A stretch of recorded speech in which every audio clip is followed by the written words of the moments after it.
Good morning, Wrestling Inc. Get up, get going. Happy Tuesday. I hope you are ready for a terrific Tuesday here. We got a lot of big news, especially one big piece of news to get to here today. I'm your managing editor of WrestlingInc.com, Nicholas Thomas Hausman, and I am joined here as I am today, as I am every Tuesday, by our very good friend, Second City, Chicago's own EJ Cameron. EJ, welcome to the Wrestling Inc. Daily. Good to be back. You're using the whole government name, Nicholas. I don't know. I've been feeling it recently. It's official today. Yeah. I don't know why. I've just been feeling the full name recently. I don't know. I don't say that. Yeah. I would, but I share my name with my dad, and he has a record, so I gotta use EJ. Okay, cool. And you're not talking like a vinyl, right? Yeah, I wish. Copyright issues, guys. Copyright. Yeah. That whole Rhodes last name kind of deal. Hey, we got a big show here for you today. Obviously, some huge news happening in the past 24 hours. We're going to get into it. We encourage you all to join us here in the chat room, wherever you're at. Jump on in. Say your nice things, your well wishes. We're going to. I already see all the Big E comments in. Get them in. We'll do a whole bunch of them up here on the screen here. I have a little party up top in just a moment. So the news is on its way. If you're in audio form, I encourage you to stick around after the news. You're going to hear our new Wrestling Inc. correspondent, Liam Crowley's conversation with Mojo Mutati, a.k.a. Mojo Raleigh. That's going to be the audio here. The video will debut here over on the Wrestling Inc. YouTube channel in, about 55 minutes from now if you're in real time. And then at the end of the show for everybody, we'll dive to the mailbag. We're going to look at the Raw Women's Division. But before any of that, before we get to the really big news, and as everybody gets their comments in here and we start piling up because I see the viewership going up and up and up here, I got to put this over, EJ. So the WWE draft is going down. It's going to take place October 1st, October 4th. It's going to start on a SmackDown. It's going to end on a Raw on the 4th. So they put out this video on Raw last night. And it's on social media, and it's everywhere. It's like a 15-second little punch in the face. WWE draft is coming. And who do they pick to put in this WWE draft video? You got Drew McIntyre, Charlotte. You got all the big names. And then out of nowhere, EJ, boom, Nicholas Thomas Hausman right there, flashing the guns, beer in my hand. And I thought it was interesting they chose that shot because you were with me in that shot. You're like, yeah, if you blink, you can see me right there. You can see me right there behind you flexing too. I'm getting my flex on. It's weird that today we're talking about this because you're here. Because, yeah, you're right next to me, but you're behind my gigantic bicep is what it looks like. I had to make them look bigger. I was helping you out. I was putting you over. But, dude, they filmed that. They filmed that during a commercial break during Raw. I didn't even think that was like that footage existed. I'd actually kind of thought to myself, man, I really enjoyed that shot. I wonder if they kept it. I guess they did. It's commercial worthy, you know? Yeah, that's why when I saw that, I was like, oh, they got us. They play these games. They're like, all right, let's see who's flexing and let's see who's dancing. And you take that and you splice it. And it looks like we've been dancing all night and flexing. I didn't want to do it because it was the Hulk Hogan theme song. And I was like, I don't know. But you were on your feet having a great time. And I felt kind of egged into it. You know, I feel like without you, this wouldn't have happened, DJ. Thank you. I appreciate it. When you're there and then it comes crashing down and it hurts inside and it just, I don't like them, but that song rips. Yeah, Dave, how's it looking, Jack, baby? Thank you, Dave. Yeah, I had a beer in my hand. I had a keg in my T-shirt, but the guns look good, I guess. To be fair, we were really well behaved that Monday. Largely, yeah. We were very well behaved. Yeah, largely. So anyway, that was really cool. I wind up in my Sean Waltman Pro Wrestling for Life shirt on the draft video, but this has got to be a coincidence even further because today I get to let the cat out of the bag. It's official. October 4th for the draft. I'm heading back to replay Lincoln Park, and I think you can come to this one, EJ, because it's on a Monday night. Oh, I know I can. I'm so happy. I was checking my calendar. I was like, can I make it? Yes. So October 4th, it's Monday night. I did this for AEW Rampage. We were very, very successful. So we're going back to replay October 4th. This is in conjunction with WWE.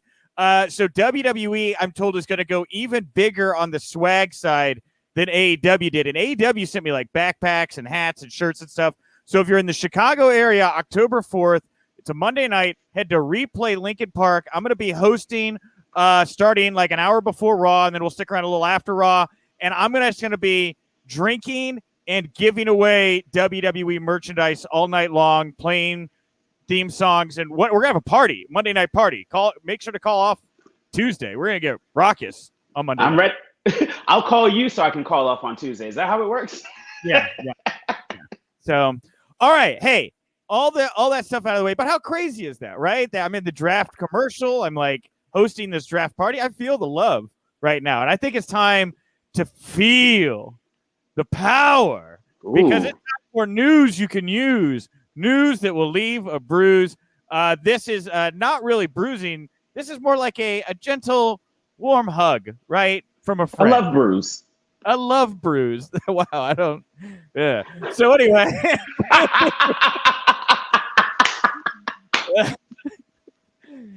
Is this post? Can we edit out love bruise?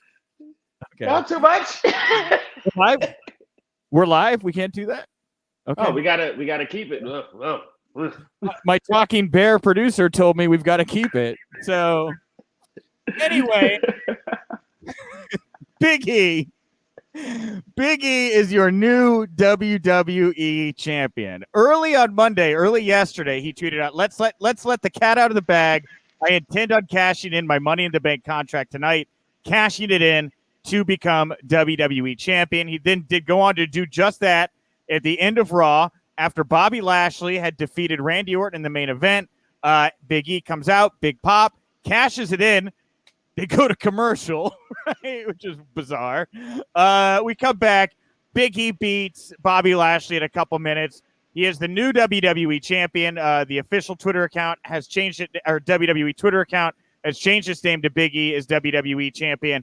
And Matt Min podcast, who've broken a lot of news recently, saying the WWE title change was actually initially planned for the original WWE draft date for Raw, October 4th, where our party's going down. Before we go to all these comments here, EJ, what's your reaction to Big E taking the title here? Oh, man, I hate the New Day so much. I'm so not a fan of the New Day at all. It's super dope. I'm super excited for it. I'm happy for him. I'm excited for the group, all of them collectively. People were complaining. They're like, it's just for ratings. If that's for ratings, yes, because we all know that dude should be the champion. If I were to be a nitpicker, I wish they flipped it. I wish Lesnar was on Raw and Big E was going for Roman Reigns' championship. That's my only thing. But we have the New Day. They're back together. They're a unit on Raw. Big E is finally the champion who should have been the champion a while ago. And we're going to see him tear it up. I'm assuming with Bobby Lashley again at Extreme Rules. And that's... Yeah. Whew. Yeah, it would look that way. And maybe Randy Orton gets involved, triple threat. I don't know, right? Goldberg's in the wings, right? It was a really great moment. I see Samantha here started off the conversation early. Big E rocks. Dave and Big E go into a squad brunch with the boys today. Ooh, squad brunch. I like that. Squad brunch. We have Daniel Price, good for Big. Now he needs to go heel and eviscerate Woods and Kofi. No! Why? He doesn't need to. What are you talking? Why would everybody loves him? Why would you do that? No. Why? Why would you do? Yeah, makes no sense. No. We have here. Let's see here. What else is about Big E here? We have. Oh man, a lot of comments. No, that's inappropriate. We have Supersonic X. I'm glad that Big E won last night. Right. We have King Rail. If Big E holds the title for a while, New Day should turn on him. They're jealous. Everybody wants to see people in. Right. They want to see people. Why? We don't need it. I like Vanilla Gorilla 416. Big E should turn heel on Kofi, but not Woods. What? Why? Woods stays with Big E. They turn on Kofi. Bluegrass fan 82. I would love a heel Big E. Why? What happened? What's going on? He's so fun and hilarious and just like a genuine like guy that you want to cheer for. Why would you want to turn heel so quick? So here's my only complaint. So here's the thing about this, and it's all very good, and it's hard to like be upset in this moment because Big E is WWE champion.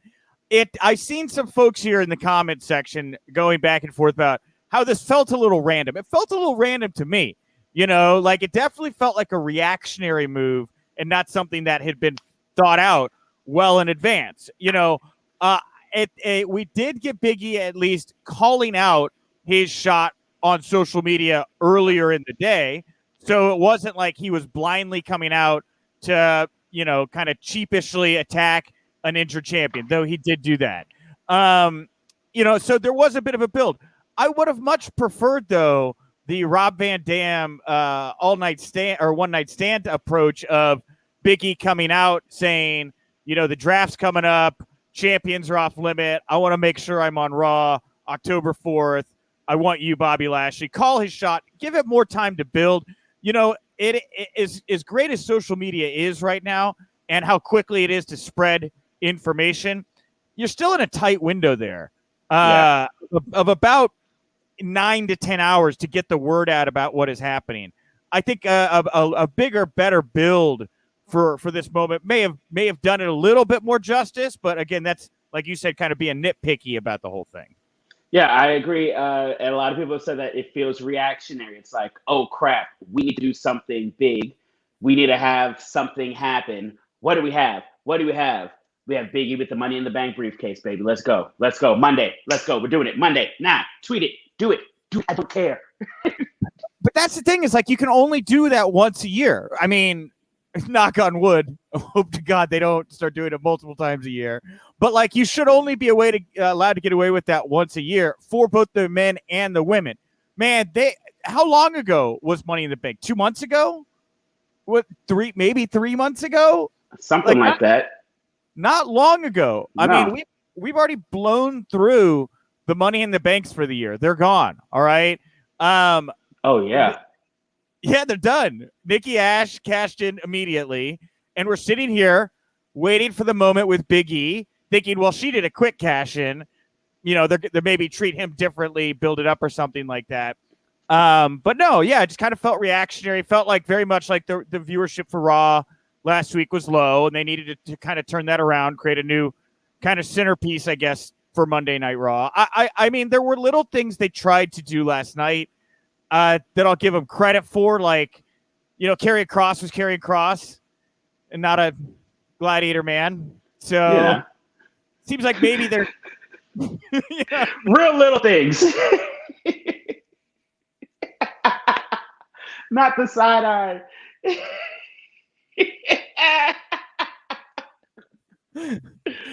Yeah. It would have even been cool if he said, I'm gonna be in the main event. I'm gonna make it a triple threat. Sure. Like I'm cashing it in and calling his shot like that. But we're here now. We're in the title reign, and hopefully they and I'm sure Big E and the New Day will know how to make this into something and keep the momentum going. I am hoping. Yes. Yeah, I hope so too. And look, Big E is a great talent. Everybody loves Big E. That's why everybody jumping on the let's turn Big E heel bandwagon. I don't know that I'm quite there right now. Like, let's let this Not breathe. At all. Let's enjoy this right now. But it is harder. It's going to be harder for them to book Big E as a top babyface on Raw, just because the depth of heels on Raw right now is not like exceptionally deep. We do have Randy Orton, who I guess you can always just toss back into the mix. I saw somebody up here saying that at least Big E is going to now get, I don't even see where it is. At least now we're going to get the Big E Goldberg match that Big E really wants. And that's going to be big and fun. Bump and meet with Goldberg, 100%, very enjoyable. Goldberg can also do like a Lashley match at Crown Jewel or something now. It's like a blood match because he attacked his child or whatever there. Yes. But Yeah, yeah, go ahead. I was gonna say I'm also intrigued on the face versus face matchups that he could have too, like Big E versus McIntyre, Riddle, Orton. Like I know that he needs heels there, and the Miz can always pop back in at any moment. Oh, good. Yeah, I know. But also McIntyre can challenge for the championship again. So I'm sure Yeah. that's going to play a thing, and maybe have McIntyre go heel. I'd rather a heel McIntyre. Okay. I don't. I mean, like, I guess. I mean, it wouldn't hurt McIntyre right now. He's not really doing much else, and I mean, I guess a heel run and people already kind of want to cheer for him. I think intrinsically people like Drew, but I mean, that's the thing though. Is like on Raw, you get past Randy Orton, who's not even really a heel, right? No. So I guess no. You get past Lashley, then you go to the Miz. I guess AJ Styles, right? And maybe Kofi should just be resentful and just kick him in the face. Maybe that would make for some compelling TV. I'm starting to come around on it now. I don't know. Like every Kofi's like, "Hey, you going to give me a match?" He's like, "Yeah. Don't worry about it. Keep making pancakes." Right. Keep making the pancakes. Kofi's like, "Come on, man." And I see Antonio Garcia here and some others saying, heel Xavier Woods versus Big E. Xavier Woods, I just don't know that of them would make the best heel. I just think from a stature perspective, him going up against the bigger guys, I don't know. Maybe I'm being old school about that. Yeah. Unless he has like a team, they squat him up with Retribution. AJ Marshall here is telling me don't forget about Karrion Kross. That's right. He's being more serious now. I hope that when we see him next, no gladiator gear would be my hope. And we were talking about the rumblings of a heel Keith Lee. Sure, okay, a heel Keith Lee versus Big E. That would be a barn burner. Match. I guess, but again, this moment kind of exists. I guess to put a pin on this before we get to some other stuff, this moment kind of exists on the tip of a needle, right? Like it's really, really cool, but it doesn't really seem to have a whole lot of stability around it. So this is definitely a reset for Raw. Again, I'll give him credit for Karrion Kross not being a gladiator this week. Jeff Hardy actually getting to wrestle, but there needs to be some real substantial improvement in Raw next week to follow this up, or else I really worry about again, we're on the tip of a needle here, how easily it could kind of go either way for Big E right now. So yeah, it's like they need storylines. Yeah, be crazy idea. So speaking of storylines, so Samoa Joe, he did announce this week that he's relinquishing the NXT title due to injury. And in an update, NXT GM William Regal announced that the number one contenders fatal four-way previously booked for Tuesday's NXT revamp episode, or NXT 2.0, will now be for the vacant title. The match is going to feature Pete Dunne, LA Knight, Tommaso Ciampa, and Kyle O'Reilly, and the winner is going to be crowned the new NXT champion. How do you feel about it, EJ? It's always unfortunate when anybody gets injured. Especially Samoa Joe. I love that dude. And every time I start like riling up for him, something happens and it kills the win. So I hope he's out for a short time and he'll be okay. This seems like the right move. This is what I was thinking they should do for this next move. And a betting man, I would go with Pete Dunne. I would think so too, but like, we don't know about Pete Dunne's contract. Like, we haven't heard about him resigning. His contract could be up soon. There's another guy we're going to talk about here whose contract, I guess, is up here soon. Tommaso Ciampa, kind of been there, done that. Kyle O'Reilly, another guy where it's like not really on Vince's like radar right now. I have a real weird feeling we're going to see NXT champion LA Knight tomorrow night. Just by virtue of him not being, I mean, he is still in his 30s, so I don't know. But I feel like Vince might look at this and see here, yeah, we have Bluegrass Fan 82, LA Knight, Dream 12 Chaser, LA Knight is money. I think we might see NXT champion LA Knight tonight just by virtue of the fact we've already kind of seen variations of, not Pete Dunne as the champion. We've seen him as dominant UK champion. We don't know where his contract's at. I feel like LA Knight, good chance here. Yeah, and out of the four, I would say he'd be the best on the microphone. So if they want somebody to really get some heat, and really just get into the crowd, I'd go with LA Knight. Sorry, I just saw a butterfly fly by. Oh, well, that's beautiful. Yeah, no, I think that is beautiful. I just think that like you're doing this whole revamp thing, right? And I feel like if he's the newest face and you're trying to do new and revamped, LA Knight just makes sense to me. We'll see. But that's just what plays for me. But I mentioned how there was another NXT contract coming up here. Well, Fightful reporting Johnny Gargano's NXT deal is set to expire on Friday, December 3rd. WWE and Gargano have not entered into contract negotiations as of this week, but word is that WWE officials expect to begin talks in the fall. Now, it was noted this is a situation similar to Adam Cole and Pete Dunne, who I just mentioned, where their contracts expiring come as some surprise. And so while Cole's deal expired in the summer, well, that did come as a surprise. WWE officials thought Cole's deal would expire around the same time as Gargano's, and they planned on speaking with them both ahead of that period before the shocker that Cole's deal was up earlier than expected. So Johnny Gargano, the next big name that could be up for play here, could be a free agent. What do you think about that? I don't see him leaving.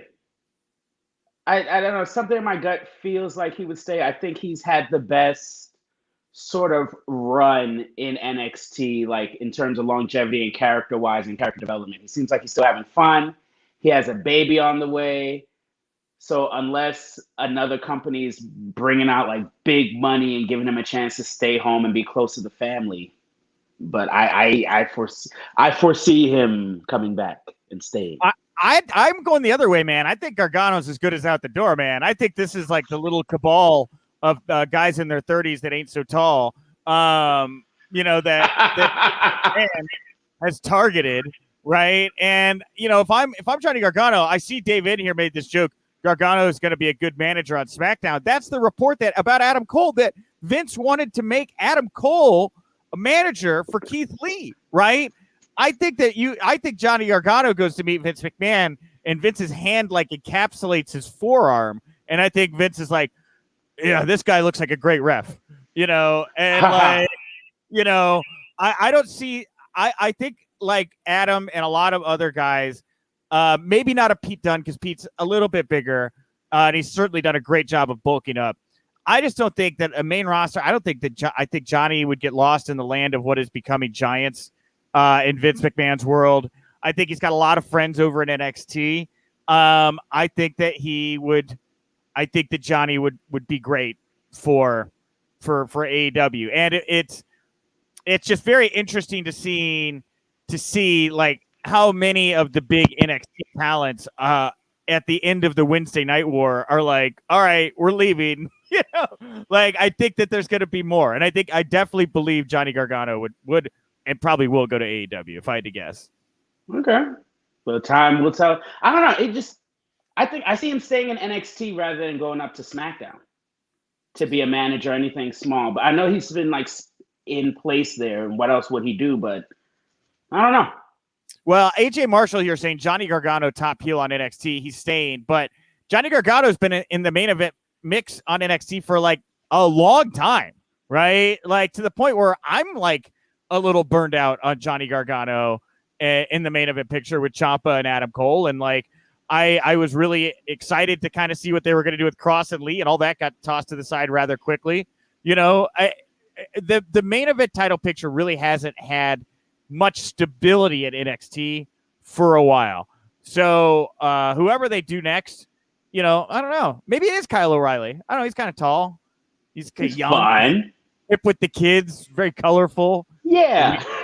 Plays air guitar. Anyway. I need more of it. Dave in though saying Gargano would be a good ref, to be honest. Bluegrass fan 82. Gargano would be a mid-carder on the main roster for sure. So anyway, yeah.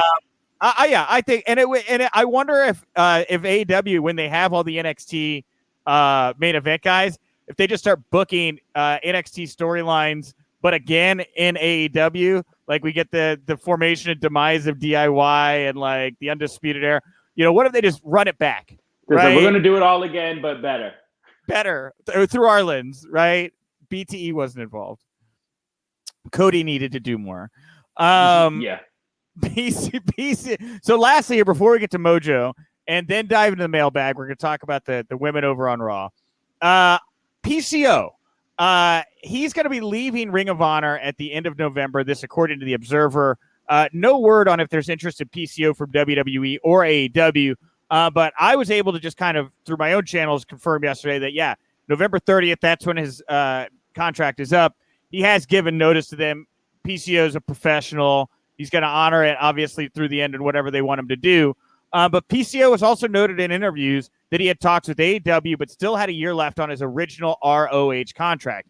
He also had talks with WWE Director of Talent and Development and Head of Global Recruiting, William Regal, before re-signing with ROH, but no offer was made.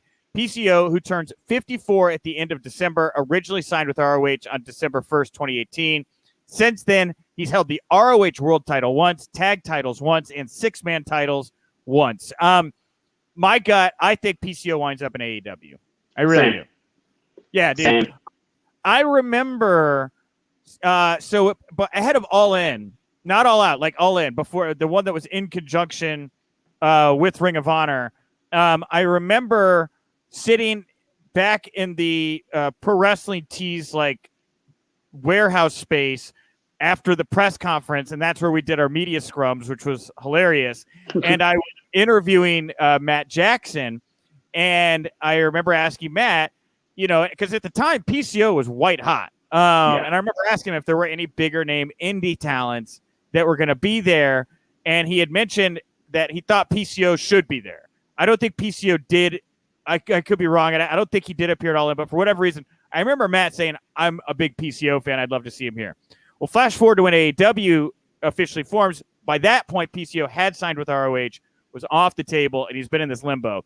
I think those guys, there's a lot of people there that really have an appreciation for what this madman Frankenstein has been doing. I think the PCO winds up in AEW. Yeah. I mean, there's been turmoil with the Dark Order. Inner fighting. They need a leader. Sure. Okay. Wow. PCO in the Dark Order. Had not thought about that. All right. That's what my brain went to. 89, the brainchild. PCO had some moments in ROH, but I haven't seen him in a while. Is he still in good shape? He's in great shape. He's in wonderful shape. We have Vanilla Gorilla at 416. AEW needs to calm down with the signings for a little bit. Come on. Daniel Price, 89. He took a hearse on his chest. A hearse. That's true. He got run over by a car. He also catches anvils and bends frying pans. He's a crazy person. Yes, he's a different breed of man. Yes. I'm not doing that. I'm barely lifting dumbbells right. I'm like, oh, my fingers are getting blisters. Nah. I think, man, PCO with the Dark Order. I mean, I'm not against it. I'm just kind of committed to the idea of Bray Wyatt coming in with Braun and Eric Rowan and confronting the Dark Order. That would add a ripple in it, some kind of PCO involvement, I guess. Yeah, but I was assuming that Braun would go to NWA. Yeah, I mean, it doesn't seem like a given that Braun's going to be winding up in AEW. But I think for the sake of the moment, if Bray is available to be at the Rochester show, which is Brody Lee's hometown, and they could get Braun, Rowan, and Bray together, I think that act is much stronger and maybe more sympathetic than a Braun Strowman by himself. Agreed. Yes. Yeah. All right. Well, EJ, thank you for joining me at the top of the show to talk all the news of the day. Thank you to Liam for getting that great interview with Mojo. Thank you all for the comments. We are not done yet. Keep them coming in. We have more to get to here in the mailbag. And, of course, the mailbag question comes to us from @WinkDaily, WINC Daily. That is the account to follow over on Twitter if you want to vote in our daily polls. Just kind of find out about anything that, is going on with the show. Today's poll question, who is your favorite female Raw superstar? And this stems from I had to think of a question involving the women, and I don't want to be negative because the story's negative, but there was this odd ending to the Nikki Ash Tamina Snuka match on Raw. So during the closing stages of the match, Nikki hits this tornado DDT, goes for the cover, and Tamina kicks out as the referee's counting 3. So Tamina's music plays. The announcer declared her the winner. After the break, the announcers correct the mistake, acknowledge Nikki won, but it was also announced that Nikki was being tended to by medical personnel. So it appears Tamina was supposed to win the bout, but an audible was called. due to Nikki possibly getting injured. Unfortunately, Nikki was present ringside during the Rhea versus Natalya match later on, which was held immediately after her match with Tamina. So it would indicate she was not injured. A whole bunch of word garble there, EJ. Do you think this was a mistake? What do you think happened here? I think it was a good old mistake. I think a lot of things were happening and somebody hit the wrong button. Somebody in the back goofed. They might have been reading a tweet or something of that nature. I'm glad she's okay. I mean, color me skeptical yet again. Like, this is like the Charlotte Nia stuff where everybody's like, oh, it was a shoot. It wasn't supposed to happen, but everybody gets talking about it. There really wasn't a whole lot on Raw last night, newsy, outside of Big E's big title win, obviously, and then this item. But that was really about it, like, news-wise coming out of the show. I know a lot of people really don't like Charlotte's new friend, Charlie, the doll. But like the crowd started chanting for Charlie. I was like, what is going on here? The crowd is just wanting to be the crowd is just looking for anything to entertain itself, right? At a point like that. And they're Boston. Ugh. Hated that. So that brings us to the poll question. Who's your favorite female Raw superstar? Is it Charlotte, Rhea Ripley, Nikki Ash, or somebody else? 443 votes, 34.1 said Charlotte, 31.8 somebody else. So we'll get to the write-ins. 27-1 Rhea Ripley, and only 7% of our voters, their favorite is Nikki Ash. Right? Yeah. I don't know. They didn't really make us, when she was a champion, they didn't really do much with her. Yeah. It was like a cute little project for 2 weeks, and then we moved on. I was like, this is what we're going to do? I wrote, I had a write-in. I was a write-in person. What was your write-in here, EJ? Oh, it is the Empress of Tomorrow, Asuka. Asuka. What is going on with Asuka right now? Oh, she's been posting funny pictures, I guess, saying, where am I? I think she's having the same issue of, they said they have nothing for me. So she's just on Instagram and Twitter just inputting her face in funny pictures and scenarios, saying that's where she's at. But I think she's at catering, hanging out. Yeah, I see a lot of write-ins for Alexa Bliss here. Like a lot of write-ins for Asuka. I have to believe something's up with Asuka. I have to believe that something is not right, because why would you not be using Asuka for this prolonged period of time? I don't understand that. I feel like they have something planned that they don't know, and they don't know what it is. I think they're trying new things. The Nikki Ash, I have no idea. Where's Dana Brooke? What happened to her? Is she around? I don't know. She's probably maybe doing like a gymnastics tournament or something. Dewdrop. I got a write in here for Dewdrop from XX Young Music XX. Hey. Actually, Dewdrop and Eva Marie co-write in there. Dewdrop's growing on me. Dewdrop's grown on me. I mean, even before she was Dewdrop, but I'm enjoying Dewdrop, the character, too. Yeah. Which I hate saying it, but yeah. Yeah. The character of Dewdrop is growing on me. So let's see here. Supersonic X. Asuka's injured. Daniel Price saying her arm is hurt. So, all right. I have nothing in front of me to prove that, but let's run with this rampant speculation. Why don't we? We have okay. So we have, first of all, Alonzo Smith. Congrats to Big E. Alonzo. We have Daft Neon _ tonight.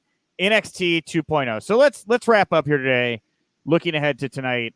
I'm going to try to watch NXT live tonight because I want to see what WWE's been hyping here. What are your expectations for tonight, EJ? What do you think? What do you hope, I guess, you get to see here tonight with 2.0? I'm hoping to see the new superstar, the person that they're like, okay, here's our new person. We're putting our money in the machine behind this new superstar. Whether it be male or female, who it is, I feel like somebody's going to debut and they're going to be a big deal for the next 5 to 10. Is what I'm hoping. I mean, I hadn't really thought about exactly that, but I mean, I don't think it's a coincidence that we saw Bronson Reichsteiner, now Rex Steiner, Parker Boudreaux, his new name is Gunnar Harland. They've got their names. That's kind of that's like when you get given your degree, your graduation papers. They're like, here it is. You're Gunnar Harlan now. Go be an action figure, right? So Gunnar Harlan. He'd kick the crap out of me if you ever saw that. Absolutely. Don't share that. The tobacco right here in his mouth, just a big thing of tobacco, just a wad. Yeah, I'm not Gunnar Harlan. Gunnar Harlan. Not the cowbell. What have I done? I can see Gunnar coming out tonight, smashing up some people. You know, doing some big man stuff here. This Rex Steiner kid, man, he looks terrifying. Yeah. No, he's a friggin' Steiner. Yeah. All right, EJ. Well, that brings us to the end of the show today. Thank you for joining us for this Big E celebration day. Tomorrow, I hope everybody comes back. We got a loaded show. Brian Wool is going to be co-hosting with me. We're also going to play one of his conversations from SummerSlam weekend. This one is Damian Priest. And also, bonus double audio tomorrow, our own Paul Pratt, a.k.a. Polio Del Mar, sat down with PWI executive editor Kevin McIlvaney to discuss the PWI 500. And so you're going to get both of those bits of audio here on the show tomorrow. And, of course, the video will be up on our YouTube channel tomorrow as well. The Damian Priest one is already there if you want to check it out. And if you like the Wrestling Inc. Daily, support WrestlingInc.com. We're on all your social media platforms. And, of course, the Wrestling Inc. podcast goes live at night after the big shows, including tonight after NXT here on Wrestling Inc.'s YouTube and other social platforms. Subscribe as well. EJ, what do you want to plug, promote, put over here to wrap up the show today? Oh, my goodness. What am I going to plug? Y'all, keep being safe out there. Be nice. Go get some sunshine. Eat a bagel. Follow me at EJ_Cam19. Just make yourself laugh today. If you didn't laugh watching or listening to us, find something that'll make you laugh and then laugh. Yeah, absolutely. Daniel Price, Punishment Martinez Hausman. His name is Punishment Martinez. It's not Damian Priest. I apologize. Also connecting people through wrestling. Let's go Big E. They don't stop coming in. All the positivity here. It's wonderful. Thank you all so much for tuning in. I am at Nick_Hausman on Twitter. I'll talk to you tomorrow. And remember, if you winked, you didn't miss it.